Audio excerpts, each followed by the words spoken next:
Estate Agency X, the UK's #1 estate agency podcast discussing the future of estate agency, entrepreneurship and business with hosts Mark Burgess and Rob Brady. Today I'm going to sit down with Rob, and on this Estate Agency X podcast we're going to try to talk about what's so special about the AI revolution that Iceberg is bringing to estate agency. Many people out there have already experienced ChatGPT. They kind of know what they're doing with it. Like, some people are over it. Some people really like it. This goes way beyond any of that. This is an episode for people that really want to take a glimpse into the future and see exactly where Iceberg Digital is going to take you. So, this one, artificial intelligence, AI, ChatGPT, but the big one is there. Yeah, is there. So, let's just talk about actually AI in general. Mm-hmm. Now I've got you here without you knowing about what I'm throwing at you. Like, so, for anyone out there who's probably think, right, AI, I'm sick to death of hearing the word AI or everything's ChatGPT. Yeah. Right. Everyone's saying that they've got artificial intelligence of some way. So you're quite experienced to say this because of the books you've written before in the past that have led to that actually happening in agency. And obviously a previous episode we talked about was around life cycle and data sets, etc. This one, obviously, we said in that episode we wanted to really dig deeper into it. Yeah. So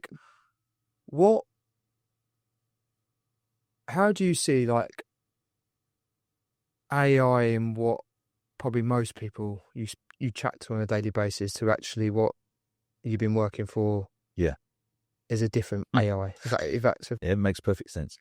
I think there is a lot of fatigue around just those two letters.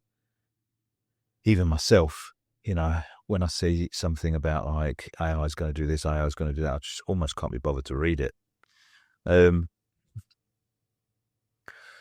If we stick to just estate agency, I think where the misunderstanding comes from, if I rewind back to just before ChatGPT came out, some of the things that I was talking to agents about was like I was just making it up. Like, computers will be able to do this. They'll be able to write your property descriptions. They'll be able to, write your blogs for you. They'll be able to write your vendor feedback. It was like it would be like the same as me saying to you now, like, computers will be able to wash your dishes for you. They'll be able to, you'd be like, yeah, whatever. I'm sure one day, but probably not in my lifetime, right? And then when OpenAI released ChatGPT, they didn't release ChatGPT as a big product. They did it as a little beta test. They weren't even expecting anyone to really pay much attention to it. And suddenly it got a bit of traction and people started to realize, shit, this thing's pretty cool. Check this out. Now I think what's happened is we've reached a stage whereby a lot of people feel like they're not confused, but they feel like when you say AI, what you're talking about is ChatGPT. But that's not the case. That's not what people mean when they say AI, even though the confusion is happening because lots of products are saying you can now use AI in our product. But what they should actually be saying is you can now use ChatGPT in our product. Yeah. If we rewind back, like you said, to where I started with it, back in about 2013, we started thinking about big data systems. And that's where the whole thing starts from. So with a big data system, what's happening is you're taking large volumes of data that would otherwise be pretty useless to people. So let's say, for instance, like all of the people that ever visited your website and every page that they ever visited over the course of the last 4 years, you can imagine how long that list would be. If I just handed it to you, well, what would be the point? Mm. You don't really even know where to start with it. Like, very quickly, you just delete it. Mm. But a computer could make some sense of it quite quickly for you. Maybe it could transform the data into a graph where you could see some sort of trends, or you could go like, wow, look at this. Like, everybody who hits our site goes 2 pages and leaves. Or everybody who hits our site on a Thursday at 3:00 for some reason, like, and you'd start to see some insights. Mm. That was the idea behind big data. Then what happened was machine learning started to happen, whereby like the machine could keep track of that for you. It could start to actually figure out some sort of algorithms behind it. And then the final piece of the puzzle was OpenAI. When they made ChatGPT, they made an LLM. They made a large language learning model. What that means is that, like, instead of you having to go on a computer and say, choose from a drop-down list and specifically give the computer a function to do, you could just talk to it and it would understand. So now you can go to ChatGPT and go like, I need a report about this. Whereas previously you might have been able to do the same thing, but you probably would have filled out some fields and pressed go at the end and it would have done something. Now you can just chat to it and it understands and it gives you the reply. So you combine the three together. Yeah. And then suddenly you're in a situation whereby like computer can understand natural language, can take large amounts of data and decipher things from it, and it can learn from it. And now all of a sudden you're at the stage whereby like you've got a demo product. ChatGPT was a demo product that people are quite amazed by. Obviously there's a bit of, like I say, there's a bit of ChatGPT fatigue, but it can still do some pretty amazing things. But it's just a demo product that combines those three things. Where the future of it goes is a little bit more specific to who owns the data that it's going to learn from. Mm. Does that make sense? Yeah. And it does make a lot of sense. And I think you've made it quite easy to understand to listeners out there who are not tech. Yeah, what it is. The point I'm trying to get to is like there's a difference between what you'll be able to use someone else's AI for, i.e. ChatGPT, and what potentially your own AI could do. Yeah. And why do you think that's important? It's important because what we're going to be left with as AI starts to mop up jobs, as companies, what we're going to be left with is our brand, what we stand for, what the purpose of our company is, and the data that we've got that allows us to do something with our AI that somebody else can't do. So let's take it to like extreme examples that people can relate with. You know, Netflix have got data on what people want to watch. So they're in a better position to make films. Even if AI was making those films, they're in a better position to make them than a startup film company. And provided Netflix don't relinquish that, then startup film company is going to have an almost impossible battle to ever win that, because AI has got the data. It can learn from the data, what people watch, what people don't watch, why they watch it. It can talk to you in natural language. If it could then make films, like that's the total solution, isn't it? I mean, I remember, I think I mentioned on a podcast years ago, I remember Business Wars podcast, and they're talking about the Netflix and Blockbuster, I think it was, or Love Film, I think it was the time. Yeah. And they were saying even the data analytics are working out on where the best place to put the distribution centres. Yeah. So like even from an agency terms, like most of them think, okay, well, I'll put my office address in this particular area because it's naturally the best place to do it. But from a data perspective and a machine learning or whatever that might be, like rather than that being it's going to put it there, like a machine can tell you, like, based on what we know, like, this is probably the best place to start. You know what I mean? From a Well, that comes back to data. yeah, The exactly. person that had the data would have a business there, wouldn't they? Yeah, Only I can tell you where to put your office. If I've got the data, whatever that data is, that's going to determine that. yeah. Sorry, yeah. So that what I meant, what I went to go on to, I thought to say was like Blockbuster was trying to work out how they were doing this, and they were working on a distribution center. So in the crash of obviously Blockbuster, they were trying to knock on these places to try and work that out.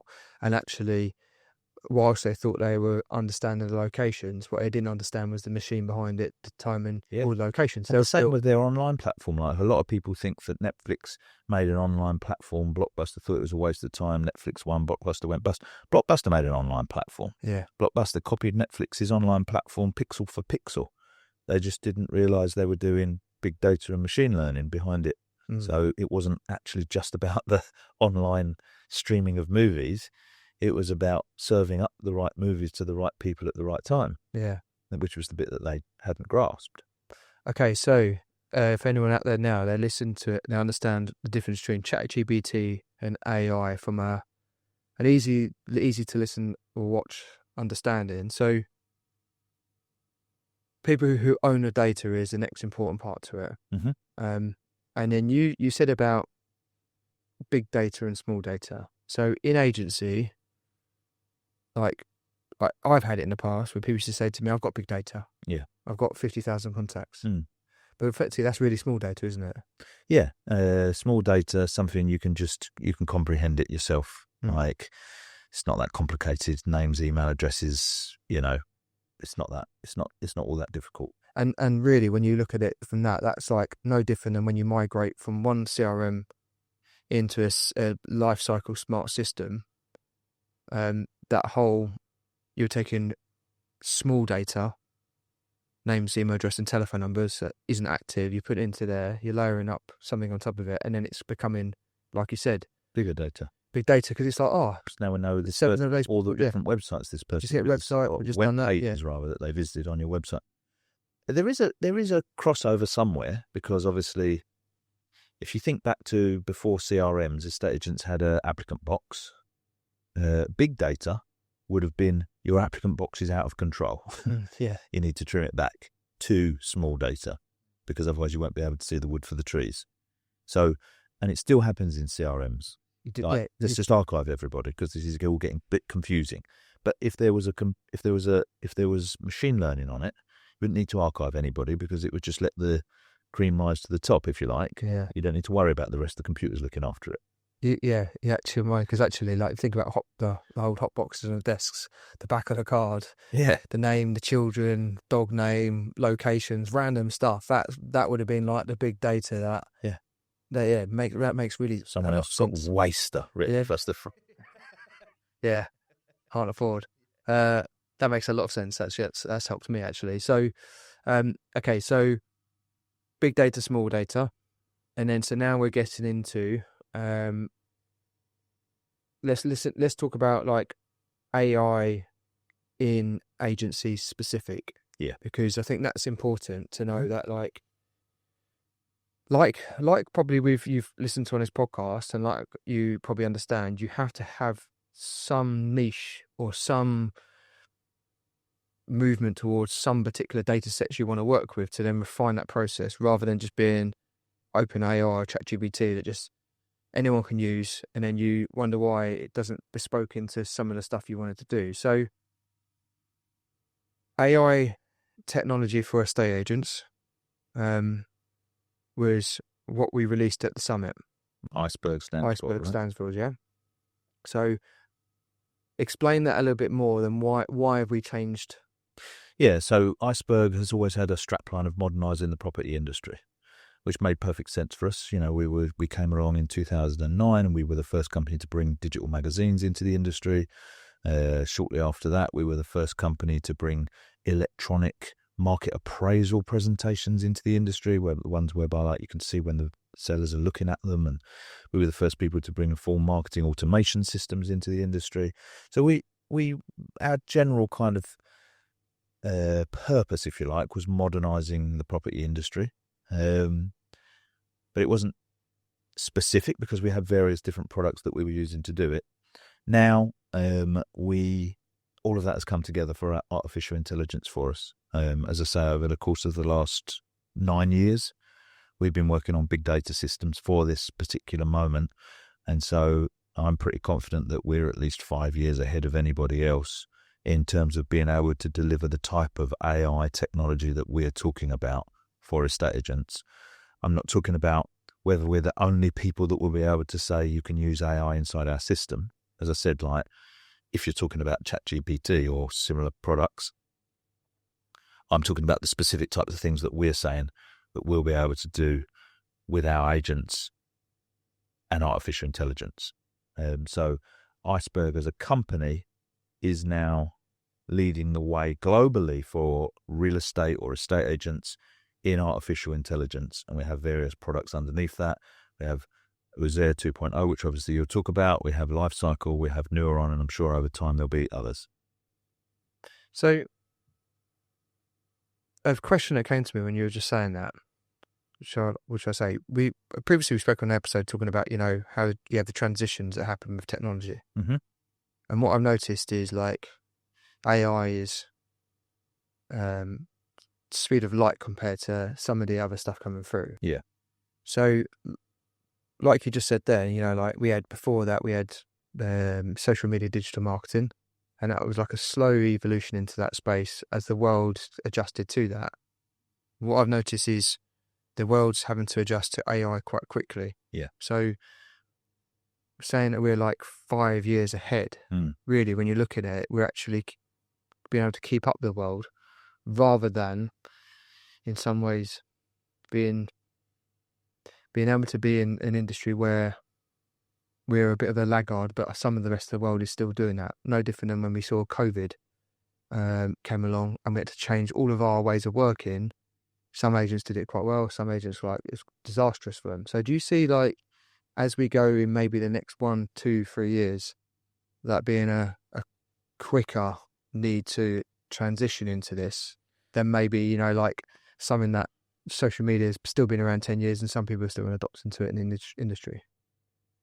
Yeah, I mean, as I say, it's hard because a lot of people they look at AI as ChatGPT, and although I've already clarified that, their mind sort of defaults back to it. Like, you don't have to use ChatGPT to do your property description. Some people would say it's pretty crap at it. Some people would say, yeah, I tried it, I'd rather do it the human way. And that's a fair point with tools like that. But when you start finding what it is useful for you, you will immediately, like, 100x your productivity. Like you just will. You just haven't found the thing that is useful for you yet. But when you do, you will 100x your productivity. Now, imagine if that thing that you found it was useful for was, for argument's sake, just to make it easy for the conversation, winning listings, and you 100x'd your productivity on winning listings. What would happen to you if it was your competitor that found that out? How quickly would you have to figure that out? And the thing with artificial intelligence is, if it's a tool that's available to anybody, i.e. ChatGPT, then you could just go and start using it. But if it was your competitor's tool that they were using that was 100x in their productivity for listings, you'd be a bit fucked. Because what would you do? Like, suddenly think, well, we better make our own version? Like, where are you even going to start with that? So when I say we're 5 years ahead, I know what it would take for the other estate agency softwares to break their system into a big data system. It would take them 5 years to rebuild it, at least. That's with millions of pounds of investment and not doing anything else. So the softwares can dance along like we're all going to do the same thing, but I can tell you we're not. Like, because it's proven quite a point. So, like, because you think about it, so say previously before that, videos and social media. One agent decides to do videos, another agent sees that happening and hires a videographer, and they start to go toe to toe. Yeah, well, to start with, they take the piss out of it. Yeah, so like, and then eventually they start to. Yeah, so they start to, or social media. I see them doing adverts. Yeah. I'm going to speak to that person, do it. So you're not too far.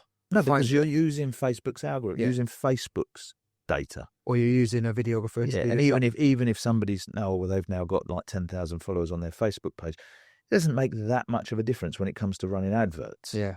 So what I've noticed more with this and understand it from the journey you've led me on is more like this is now starting to go beyond the front things that you can go toe to toe with people on.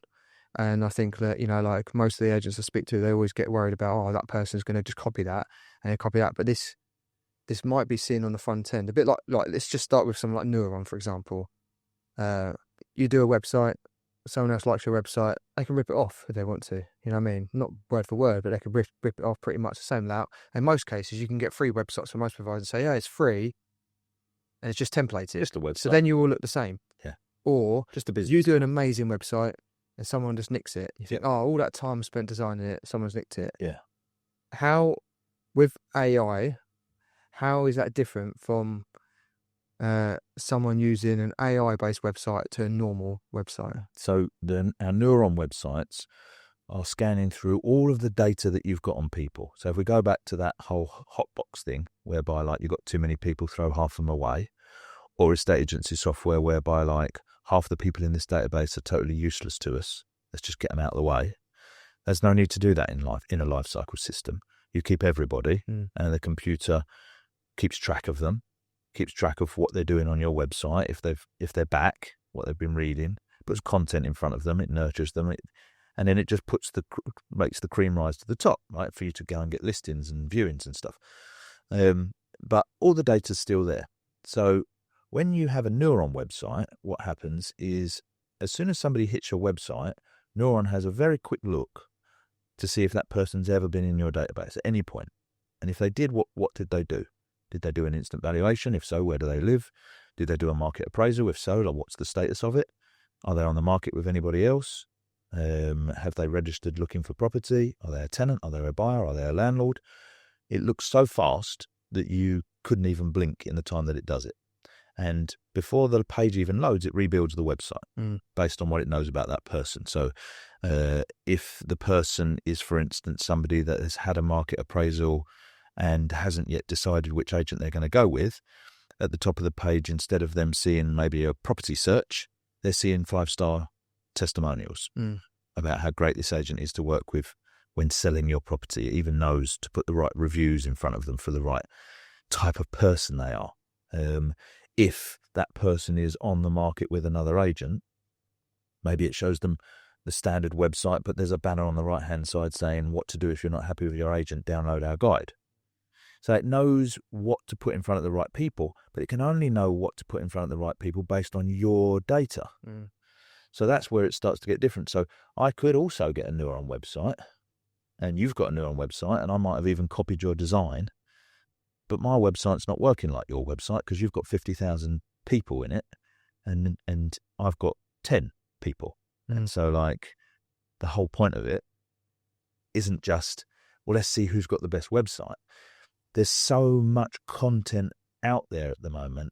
There's so much noise, so much people trying to grab people's attention.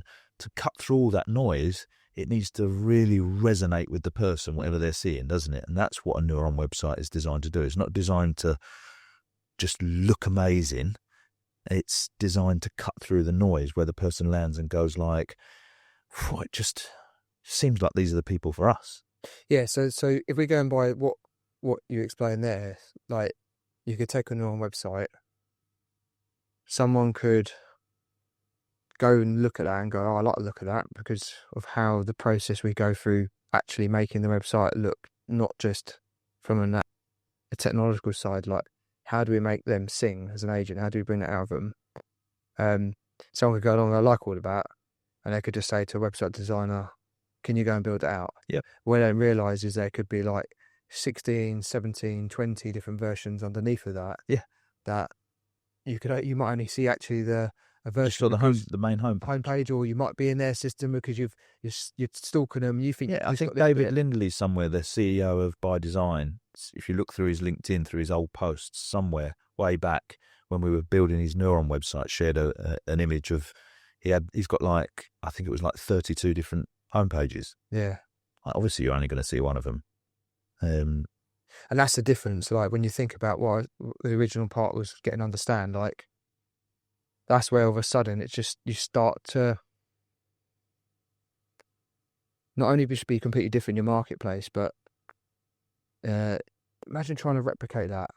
Well, let's go back to the Blockbuster Netflix analogy. Like, I don't know if they still do this, but there was a point in time whereby if you went and looked at a film on Netflix and I went and looked at the same film on Netflix, I saw a different description to what you saw because it knows that I like action films and you like, I don't know, romance films or thrillers or whatever it might be. And behind the scenes, there's two different descriptions and it's serving up the right stuff. It sounds a bit mind-blowing, but we know that's how the world works. We can't quite get our head around it, but we know that is. We know that that's why Sky want you to run your Sky through the internet so that they can serve up different adverts between, like in the football break, you're going to see different adverts to what I see. And we know that's how the world works. So it's no different to that. And that's exactly what happened with Netflix and Blockbuster when they Blockbuster built their online platform, didn't really take that into account, and Netflix did, and that's exactly what's happening here with the Neuron website. Yeah, you can go check out the By Design website. It looks lovely. Get someone to rip it off, do the same design. You haven't copied you haven't copied By Design's website at all. Is the reality of it. Okay, so that gives a good understanding on like AI for say using AI and say websites. Yeah, right. And just one point, I did touch on it there, but the other part of it is it knows what reviews to show people. So it knows if you're a seller to show seller reviews. It knows if you're on the market with another agent to show reviews from people that switched agents. It knows if you're a landlord to show landlord reviews. If you're a self-employed model and Rob's got a license with us, it knows on Rob's page to show reviews about Rob. So these are all things that if you haven't got the data, it can't do it. I mean, that would have been amazing for me when I was back in agency, because some of those fucking tenants who dispute the deposit after smashing the place up and then saying that we're, stealing their money. Yeah, they've smashed us on Google reviews over that summer period. Just don't show them. Like they won't appear. Yeah, absolutely. That's awesome. Like that does make a lot of sense. So, you've touched on lifecycle being a big data system in that way, and that's the only way Neuron can get that information through. So before we move on to maybe talking about an agent-specific AI, which is Azure 2.0. Yeah. I wouldn't say like Azure 1.0 is bigger brother. It's like Azure 1.0 is like a 2-week-old baby, and this is like 25-year-old brother plus. What would you say, like in life cycle in general, how AI is improving that space for client relationship management systems? I think it does tie in with Azure 2.0, because the very first kind of versions of AI really are now, a lot of them are seen as automations.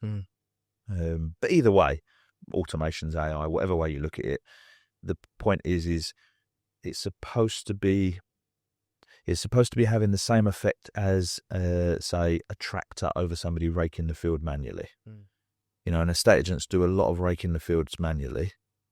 If you take something as simple as portal inquiries, there is still a hell of a lot of agents. In fact, probably the majority of agents, I would say, that that manually reply to their portal inquiries.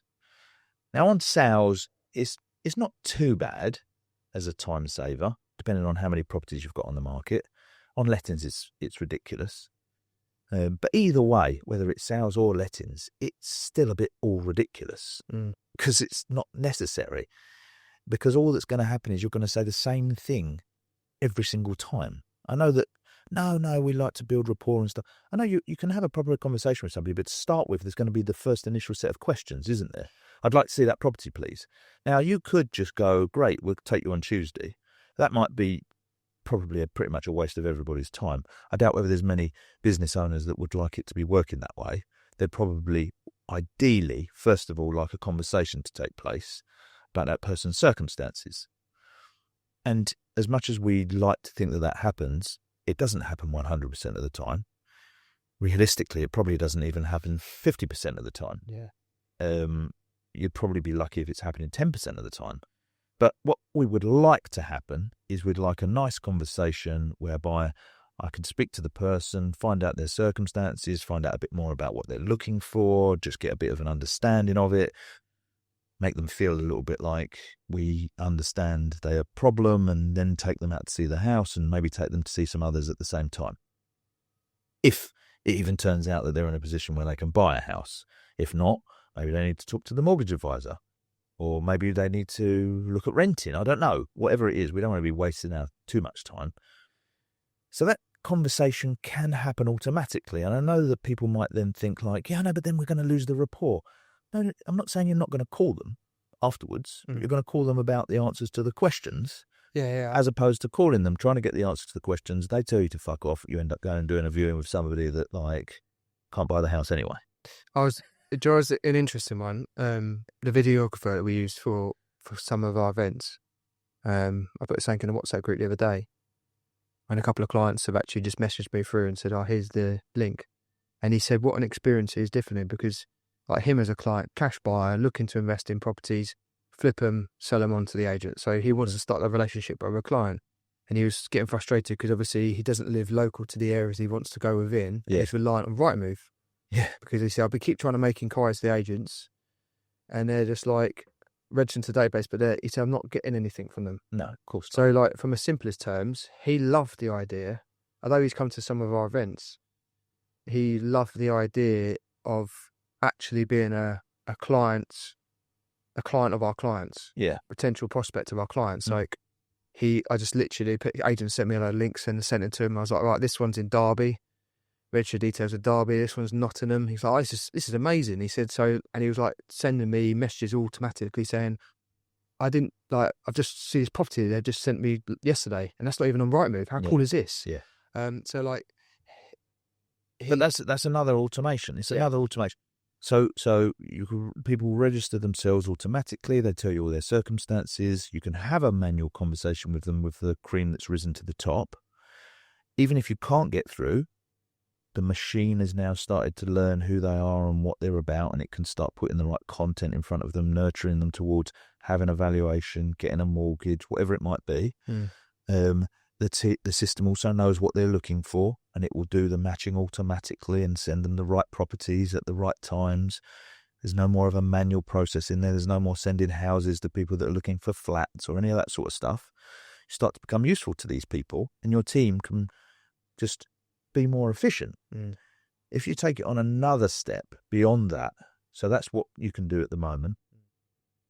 Call it automation, call it. But that's not there, Mark. Let's be honest. Like, that's still a new thing to the industry to some people out there, and even one of our team was talking to someone, the other prospect the other day, was like, I don't want that to happen. Yeah, I want my staff to do that. And even having spoke to some agents who have been with other systems that say they do that.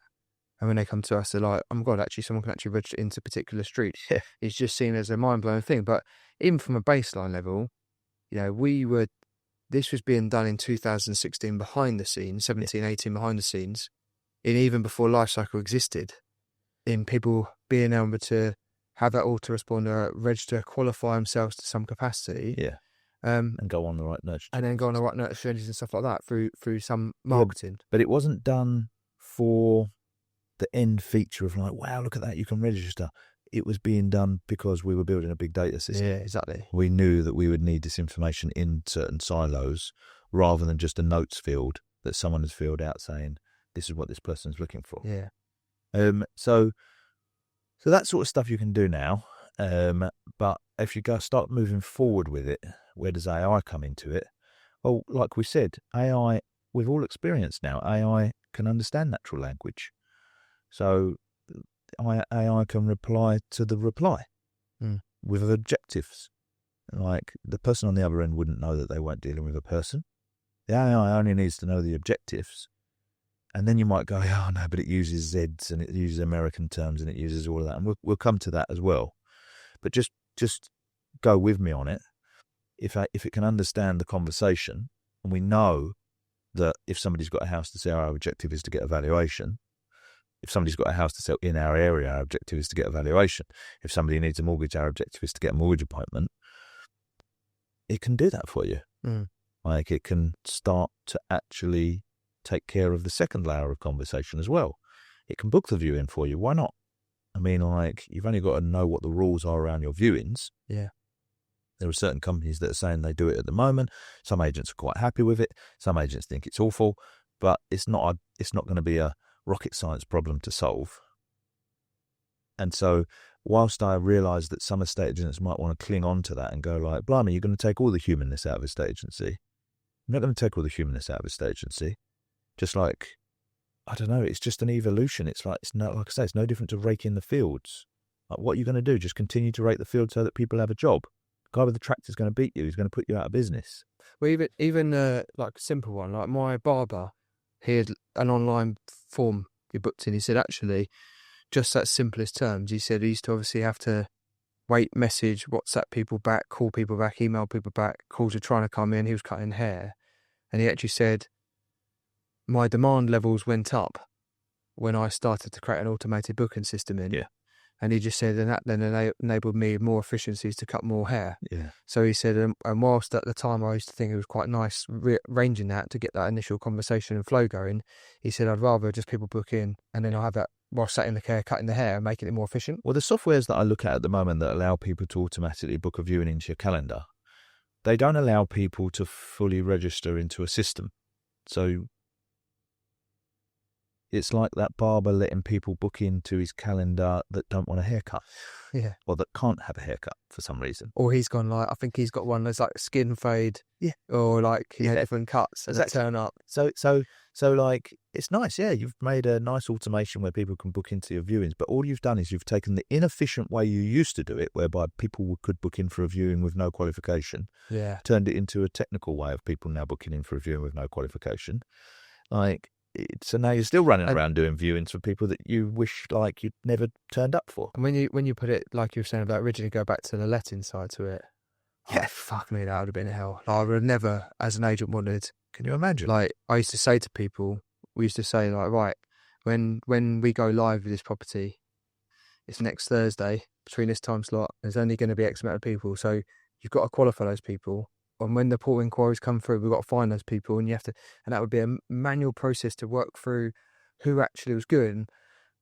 And before that, when I took over the department, people used to just get randomly booked in, and then they'll find out afterwards that they've got bad credit, CCJs, 7 Jack Russells, want to live in 1-bedroom flat. Yeah. And I was like, how inefficient is this? So imagine actually not having that barrier where you just get any old tenant. So it's not about booking viewings easier. Booking viewings is pretty easy. Yeah. It's about booking the right viewings easier, speaking to the right people. It's not about having no conversations. It's about making sure that you don't have 15 shit conversations in the day and miss the one person that was a good conversation. Exactly. You know, so that's what that technology is about. But yeah, we have to move it on, I guess. Yeah, sorry.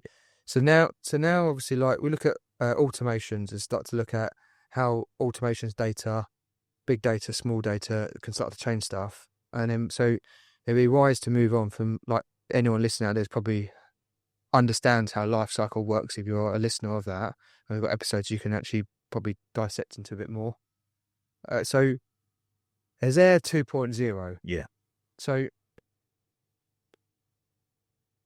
what makes Azure 2.0 special to specifically estate agents?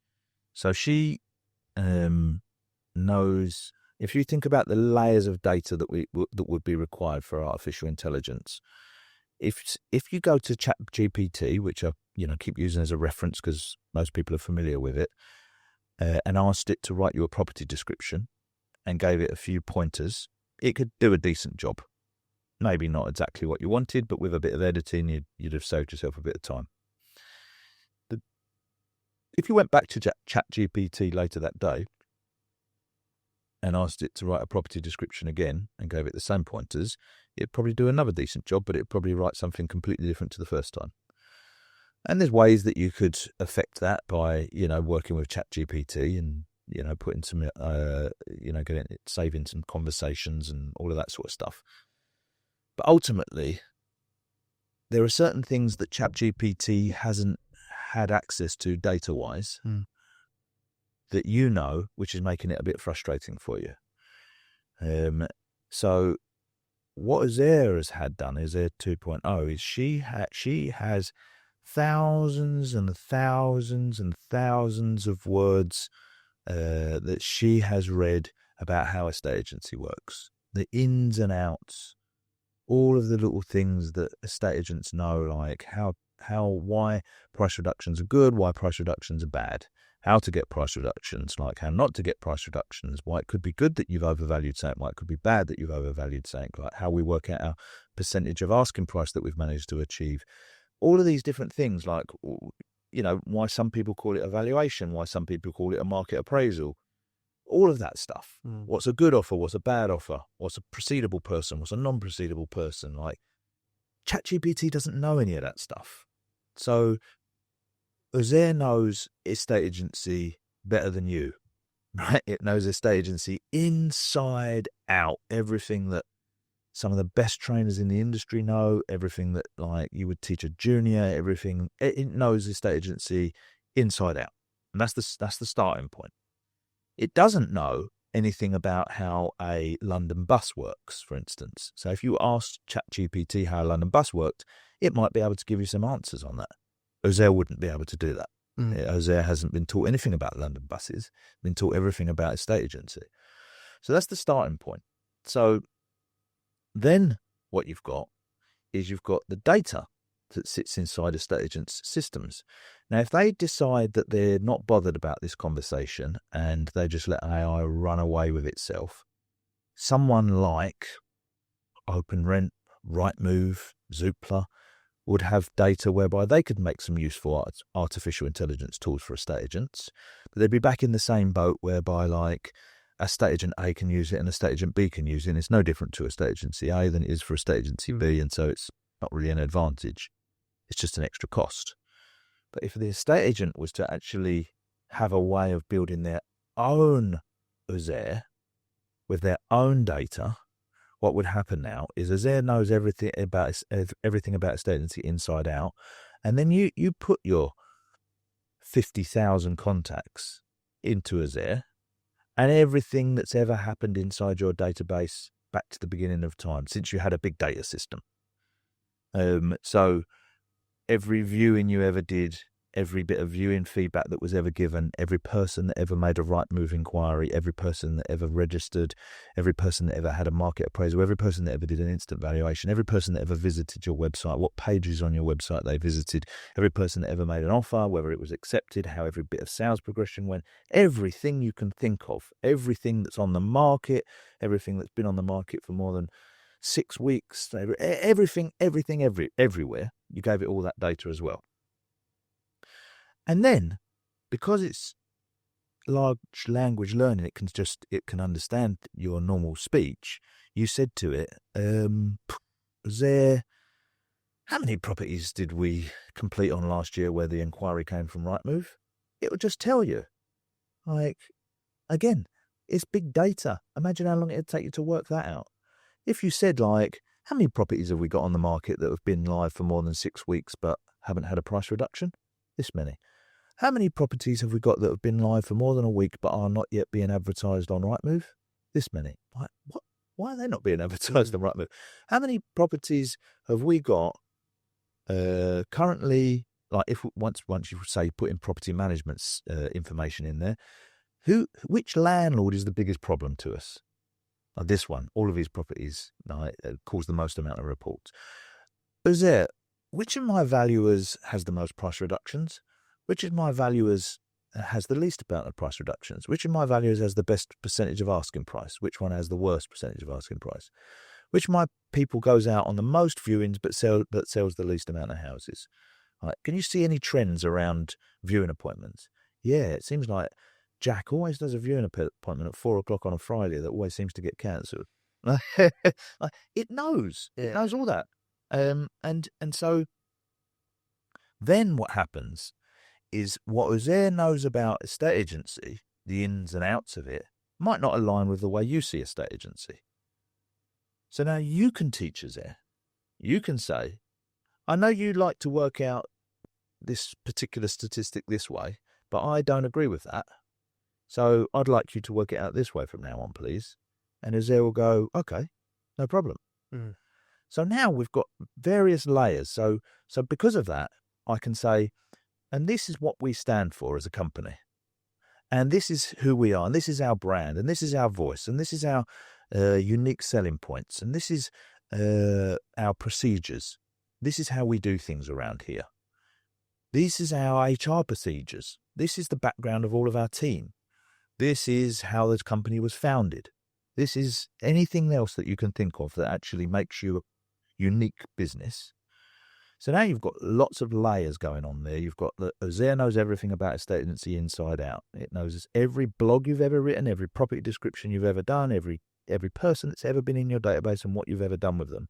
And it knows all the rules of your company. So at that point, when you turn around and ask it to do something that you, at the moment, you think is a simple task in ChatGPT, write me a blog about why now's a good time to sell, the blog it will write you will blow your fucking mind. Like, literally, you will not need to edit it. I mean, you might, but, like, you'll read it and be like, that's everything I wish I could have ever said. Yeah. That's fucking phenomenal. On the flip side, your competitor or you, if you don't know your brand, you don't know your USPs, there's nothing special about your team, you haven't got much data, you're not using a big data system, it won't do fuck all for you.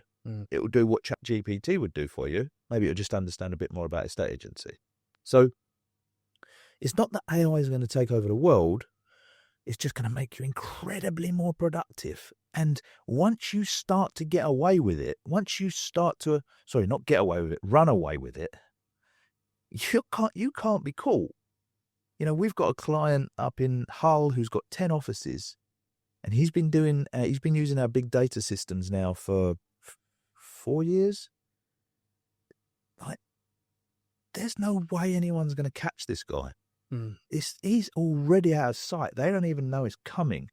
But there is no fucking way anybody's catching this guy.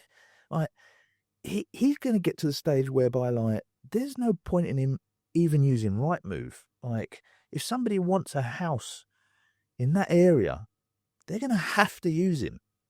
He's unstoppable.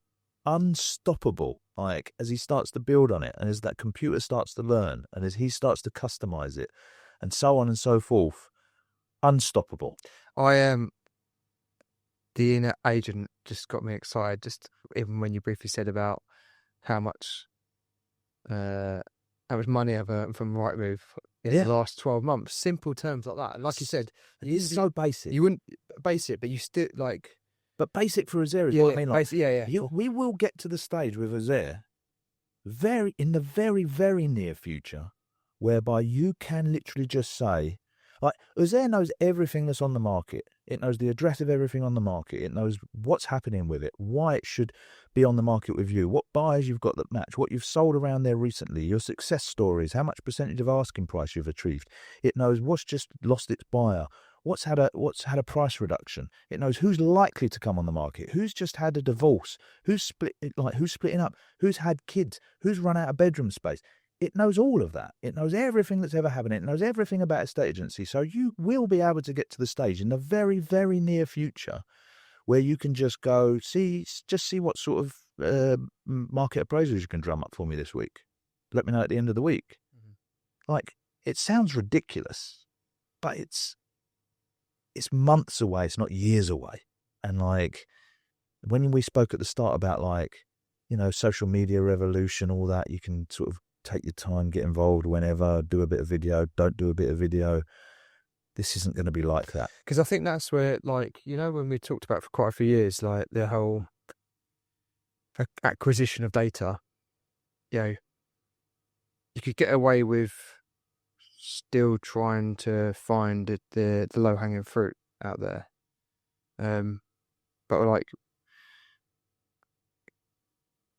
it's more of a case. The acquisition of data is so important, of collection of data, and actually building a strategy of the people coming to the market, not just I'm going to drop some low-hanging fruit, leaflet, door knock, whatever that traditional way of having a estate agency. I need some valuations. That mode. Whereas if you've got, like, for example, like I said in the previous podcast, just in current in the system, before we've even launched a ZER2 into that system, the agent who said he got a £3 million evaluation is going out to go and see, like, it's a 45 grand fee.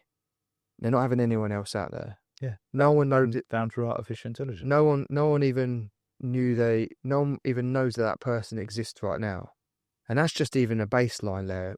Like, you add a ZER 2.0 into that, and all the information that agent's going to be armed with, like, it's just a massive leap. If you're listening to this and your mind is blowing, just imagine what a ZER 4.0 looks like. Yeah. It's fucking ridiculous. Like, this isn't optional. Like, you can do it and you can try and stay at the top. And I don't even know if this will be the thing that helps you stay at the top of the AI revolution, but you can do it and you can try, or you will literally just get eaten up. Because there's no place for you. Where will be the place for you? My website is changing for every visitor.